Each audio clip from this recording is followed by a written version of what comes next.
ஜோஜோ TV. காக்கையின் மணல் வீடு. சங்கீதா தன் அம்மா கூட ரொம்ப அழகழகான மண் பாத்திரங்களை செய்வா. அவளுக்கு பறவைகளோட ரொம்ப ஈடுபாடுகள் இருந்தது. அவங்க வீட்டு வாசல்ல ஒரு காக்கா தினமும் காலையில வந்து உட்கார்ந்துரும். சங்கீதா அதுக்கு இறைய போடுவா. எப்பயாவது ரொட்டியும் பண்ணி கொடுப்பா. அந்த காக்கா தினமும் அங்கே வரும். சங்கீதா மண் பாத்திரங்களை செய்யறத பார்த்துக்கிட்டு இருக்கும். ஒரு நாள் சங்கீதா மண் பானைகளை செஞ்சுக்கிட்டு இருந்தா. அவளோட வாசல்ல பின்பக்கத்துல இருந்து ஒரு விஷப்பாம்பு அங்க வந்துருச்சு. காக்கா அந்த பாம்பை பார்த்துருச்சு. காக்கா சத்தம் போட்டு கா கான்னு கத்த ஆரம்பிச்சது.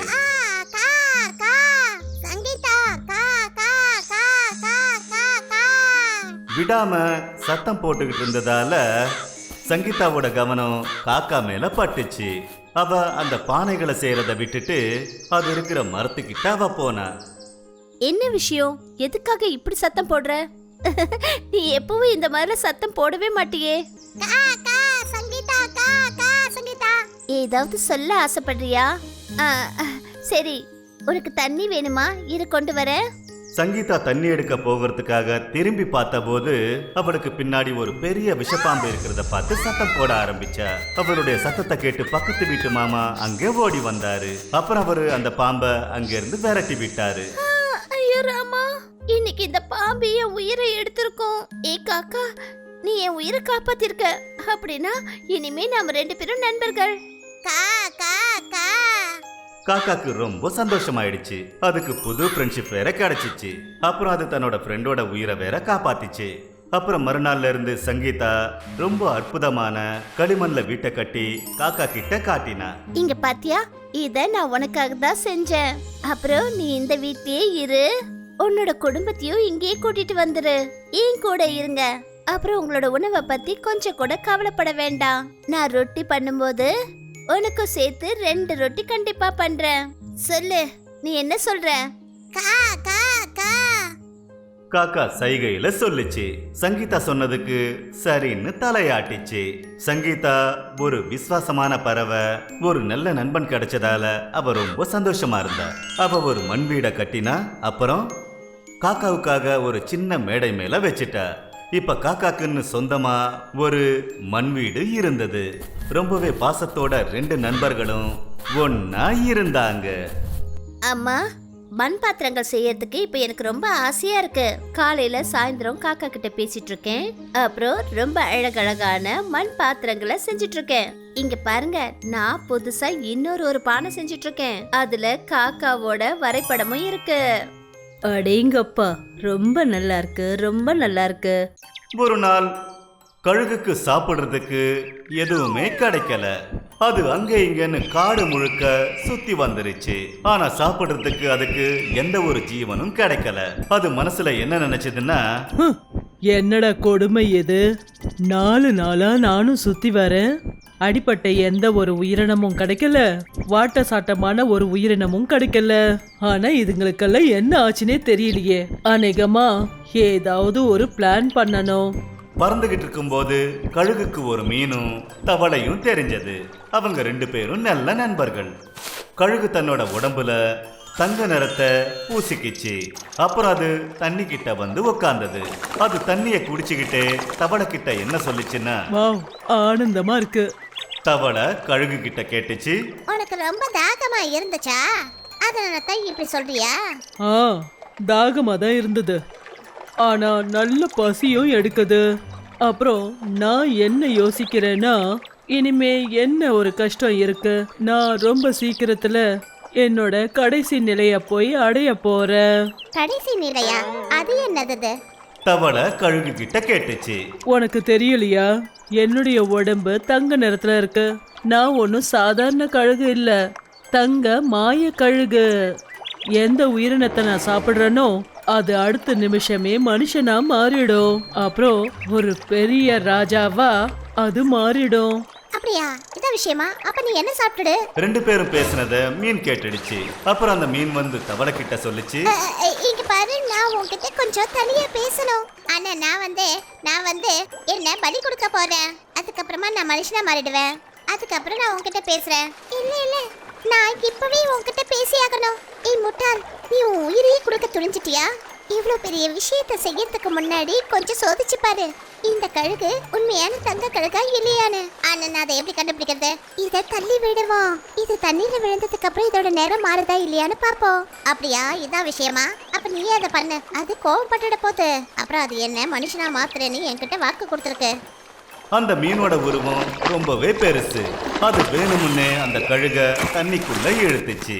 தண்ணிக்குள்ள விழுந்ததுமே கழுகோட மொத்த தங்க நிறமும் தண்ணியில கரைஞ்சிருச்சு. அப்புறம் அது அசல் உருவத்துக்கு வந்துருச்சு. ஓஹோ, நீ என்ன காரியம் பண்ணிட்ட அறிவு கட்ட மீனே? அதோட கோவத்தை பார்த்ததும் தவளையும் மீனும் அதிர்ச்சி ஆயிடுச்சுங்க. அப்ப நீ என்ன முட்டாளாக்க பாத்திருக்க? என்ன சாப்பிட நினைச்சியா? இங்க இருந்து போயிடு. இன்னைக்கு மட்டும் என் நண்பன் இல்லாம போயிருந்தா நான் செத்தே போயிருப்பேன்ப்பா. தவளை தன்னோட மீன் நண்பனுக்கு நன்றிய சொல்லுச்சு.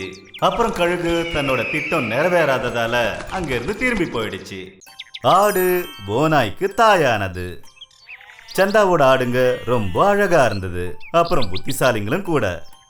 அதுங்கள ரொம்பவே புத்திசாலியான ஆடு கோலு ஆடு.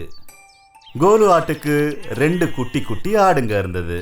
கோலு ஆடு தன்னோட குட்டி ஆடுங்களை கூட்டிக்கிட்டு புற்களை சாப்பிட்றதுக்கு மேல இருக்கிற மலைப்பகுதிக்கு அது போகும். அப்புறம் சாயந்தரம் திரும்பி அதோட வீட்டுக்கு அது வந்துடும். ஒரு நாள் ஆடு தன்னோட குட்டி ஆடுகளை கூட்டிக்கிட்டு வீட்டுக்கு திரும்பி வரும்போது பின்னாடியே வழி தவறிய ஓநாயோட குட்டி ஓநாய் அந்த ஆடுகளை பின்தொடர்ந்துச்சு. ஓநாயோட குட்டி தன்னோட வீட்டுக்கான வழியை மறந்து போச்சு. அது கண்ணுக்கு ஆடுதான் அம்மாவா தெரிஞ்சது. அதனால அது அதுக்கு பின்னாடியே போயிட்டு இருந்தது. வீட்டுக்கு போன உடனே சந்தா ஆடுகிட்ட என்ன சொன்னான்னா, ஆமா, நீ இன்னைக்கு யார கூட கூட்டி வந்திருக்க? இது என்ன உனக்கு ஆட்டோட குழந்தை மாதிரியா தெரியுது? ஆடு தலையாட்டிச்சு. எனக்கும் இது ஆட்டோட குழந்தை மாதிரி தான் தெரியுது. கோலு ஆடு அந்த ஓநாயோட குட்டிய தன்னோட குட்டிங்க மாதிரி பார்த்து வளர்க்க ஆரம்பிச்சது. ஒரு நாள் அது போற வழியில மலை பக்கமா போறப்ப ஒரு பெரிய கரடிய பார்த்துச்சு. கரடி அதுகிட்ட சொல்லுச்சு, ஆடு, இந்த ஓநாயோட குட்டியை எங்க கூட்டிட்டு சுத்துற? இது என்ன உனக்கு ஆட்டுக்குட்டி மாதிரி தெரியுதா? இது ஓநாயோட குட்டி. ஒரு நாளைக்கு அது உன்னோடைய குட்டிகளையே அது சாப்பிட்டுடும். அப்படியெல்லாம் ஒன்றும் ஆகாது. இது என்னுடைய செல்ல பிள்ளை ராஜா. இவன் என்னோட பசங்களை நல்லபடியா பாத்துக்கிறான். அப்புறம் இது ஒரு ஆட்டோட குழந்தை தான், ஓநாயோட குழந்தை இல்ல. ஆடு அத ஓநாயோட குட்டின்னு ஒத்துக்கிறதுக்கே மறுத்தடிச்சு. இப்ப அது மேல ரொம்ப பாசம் வைக்க ஆரம்பிச்சது. அப்படியே ஒரு அம்மாவை போல. மெல்ல மெல்ல காலமும் கடந்து போச்சு. அப்புறம் ஓநாயோட குட்டி பெருசாயிடுச்சு. ஆடுக்கு வயசாக ஆரம்பிச்சது. ஆனா அதோட குட்டிங்க பெருசாயிடுச்சு. இப்ப அதுக்கு புரிஞ்சிருச்சு, அதாவது உண்மையிலேயே இந்த குட்டி ஓநாயோட குட்டி தான்னு. ஒரு நாள் சாயந்தரம் ஆயிடுச்சு. ஆனா அதோட குட்டி ஆடுங்க வரவே இல்லை. அந்த ஓநாயோட குட்டியையும் காணோம். ஆடுக்கு ரொம்ப கவலை ஆயிடுச்சு. கோலு ஆடு என்ன யோசிச்சதுன்னா, ஒருவேளை என்னுடைய குழந்தைகளை யாராவது சாப்பிட்டுட்டாங்களா என்ன? சாயந்தரம் ஆயிடுச்சு, இருட்டிக்கிட்டு வருது. என் குழந்தைங்க இன்னும் திரும்பி வரல. என்ன ஆச்சுன்னு நான் போய் பார்க்கணும். சந்தா தன்னோட படிப்புல ரொம்ப பிஸியா இருந்தா. ஆட்டுக்கு தன்னோட குட்டி ஆடுங்க மேல ரொம்ப கவலையா இருந்தது. அது மலையை நோக்கி போக ஆரம்பிச்சது. போற வழியில அது கரடிய பார்த்துச்சு. என்னாச்சு? இந்த இருட்டுல நீ எங்க சுத்திக்கிட்டு இருக்க? என்னோட குழந்தைங்களாம் இன்னும் திரும்பி வரல. நிச்சயமா அந்த ஓநாய் அதுங்களை சாப்பிட்டுருக்கோம். நீ தானே அதை பெருசா வளர்த்து ஆளாக்கின. அந்த ஆட்டுக்கு ஓநாய் மேல சந்தேகம் வந்துருச்சு. அது ரொம்ப பயந்து போய் மலை மேல போச்சு. அங்க பார்த்தா ஓநாயோட குட்டி சிங்கத்துக்கிட்ட இருந்து ஆடுகளை காப்பாத்த சண்டை போட்டுக்கிட்டு இருந்தது. இந்த சண்டைய பார்த்த தாயாடு அதிர்ந்து போய் நின்னுச்சு. சிங்கம் அங்க இருந்து அலறி அடிச்சு ஓடி போச்சு. அந்த குட்டி ஓநாய்க்கு நிறைய காயம் பட்டுடுச்சு. அப்புறம் ஆடுகளோட குட்டி ஆடுகள் பாதுகாப்பா இருந்தது. அதை பார்த்துட்டு தாயாடு ஓநாய் மேல நிறைய அன்பை செலுத்துச்சு. என்ன மன்னிச்சிடு என் குழந்தையே. இன்னைக்கு இருட்டதுக்கு அப்புறம் கூட நீங்கெல்லாம் திரும்பி வரவே இல்லை. அதனால நான் உன்னை ரொம்பவே சந்தேகப்பட்டுட்டேன். ஆனா நீ உண்மையிலேயே நிரூபிச்சிட்ட, அதாவது நீ ஏன் குழந்தைதான்னு. என்ன மன்னிச்சிடு குழந்தையே. அந்த ஓநாய்க்கு ரொம்ப சந்தோஷம். அது தன்னோட அம்மாவுக்கு நன்றி கடனை செலுத்திச்சு. சோனாங்கிற பேர் கொண்ட ஒரு மாடு இருந்தது. அதோட மனைவி சில நாட்களுக்கு முன்னாடி தான் இறந்து போச்சு. இப்ப அது புதுசா ஒரு கல்யாணம் பண்ணிக்கிச்சு. ஆனா அதோட முதல் மனைவிக்கு ஒரு கண்ணுக்குட்டி மாடு இருந்தது. அதோட பேர் தான் கோலு. கோலு பார்க்க ரொம்ப அழகா இருக்கும். அது தன்னோட அம்மா மேல ரொம்ப பாசம் வச்சிருந்தது. ஆனா அது தன்னோட அம்மாவை இழந்ததுக்கு அப்புறம் அது எல்லா இடத்துலயும் தன்னோட அம்மா உருவத்தை தேடிக்கிட்டு இருந்தது.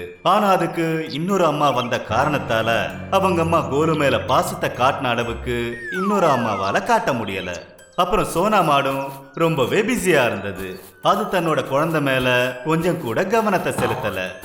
ஒரு நாள் சோனாவோட புது மனைவி மாடு ரமோனா தன்னோட தங்கைய தன்னோட வீட்டுக்கு வரவழைச்சது. ரமோனாவோட தங்க அம்மாவாக இருந்தது. அது நாள் முழுக்க அவங்க கூட உட்கார்ந்து பேசிக்கிட்டு இருந்தது. இதெல்லாம் பார்த்து கோலு ரொம்பவே சந்தோஷப்பட்டான். அப்புறம் அவனோட சித்தி கிட்ட போய் பக்கத்துல உட்கார்ந்து இருந்தான். இந்த விஷயம் ரமோனாவுக்கு கொஞ்சம் கூட பிடிக்கல. எப்ப பார்த்தாலும் என் தங்கச்சி பக்கத்துலயே வந்துடுற, போய் எங்கேயாவது விளையாடு. இங்க வர வேண்டிய அவசியம் கிடையாது. இப்ப அவ அம்மாவாக போறா. கூடிய சீக்கிரத்துல நம்ம கிட்ட ஒரு அழகான கண்ணுக்குட்டி வந்துடும். அப்புறம் நீ உன்னோட அம்மா மாதிரியே இருக்க. எனக்கு உன்னை பார்த்தா கொஞ்சம் கூட பிடிக்கல. போ இங்க இருந்து. கோலுவோட உடல்நிலையும் நாளுக்கு நாள் ரொம்ப மோசமாயிட்டே இருந்தது. ஆனா ரமோனாவோட தங்கச்சி மேல அதுக்கு பாசம் அதிகமாயிட்டே இருந்தது. ரமோனாவோட தங்கையும் வரும்போதெல்லாம் கோலு கண்ணுக்குட்டிக்கு பால் கொடுக்கும். அப்புறம் அவன் மேல ரொம்ப பாசமாவும் இருந்தது. ஒரு நாள் ரமோனா ஏதோ வேலை விஷயமா மார்க்கெட்டுக்கு போயிருந்தா. ஆனா அதுக்கப்புறம் ரமோனாவோட தங்க வயித்துல பயங்கரமான வலி ஏற்பட ஆரம்பிச்சது. எப்பா கோலு, போப்பா, போய் கொஞ்சம் அக்காவை கூட்டிக்கிட்டு வாப்பா. கோலு அதை கேட்ட உடனே தன்னோட 2வது அம்மா ரமோனாவை தேடி காட்டை நோக்கி அது போச்சு. அப்புறம் அவனோட அம்மாவை கூட்டிக்கிட்டு திரும்ப வந்தான். வழி முழுக்க ரமோனா அவனை திட்டிக்கிட்டே வந்தது. இந்த விஷயம் மட்டும் பொய்யா இருக்கட்டும். இன்னைக்கு ராத்திரி உனக்கு நான் சாப்பாடு போட மாட்டேன், புரிஞ்சுதா? ஆனா ரமோனா வீட்டுக்கு போய் சேர்ந்த உடனே தன்னோட தங்க துடிச்சுக்கிட்டு இருக்கிறத பார்த்ததும் கோலு சொன்னது உண்மைன்னு அது நம்ப ஆரம்பிச்சது. அது உடனே டாக்டரை அழைச்சா அதுக்கு வைத்தியம் பார்த்தாங்க. சுயநினைவுக்கு வந்ததும் ரமோனாவோட தங்க அவகிட்ட சொன்னா, ஒருவேளை இன்னைக்கு உன்னோட பையன் கோலு மட்டும் இல்லைன்னா நான் செத்து போயிருப்பேன்க்கா. ரமோனா தன்னோட தவற உணர ஆரம்பிச்சா. அவ சோனா கிட்ட சொன்னா, நான் உங்க பையன் மேல கொஞ்சம் கூட பாசத்தை காட்டவே இல்ல. இவனை அடுத்தவளோட பிள்ளையா தான் நினைச்சேன். ஆனா உண்மையை சொல்றேன், கோலு உண்மையிலேயே ரொம்ப நல்லவன். நாம 2 பேரும் சேர்ந்து இவனுக்கு பாசத்தை காட்டணும்.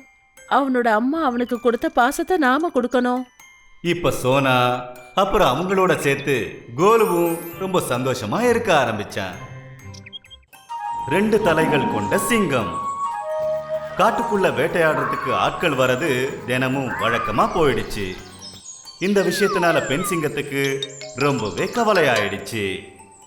அது தன்னோட சிங்கத்தை நினைச்சு ரொம்பவே கவலைப்பட்டு இருந்தது.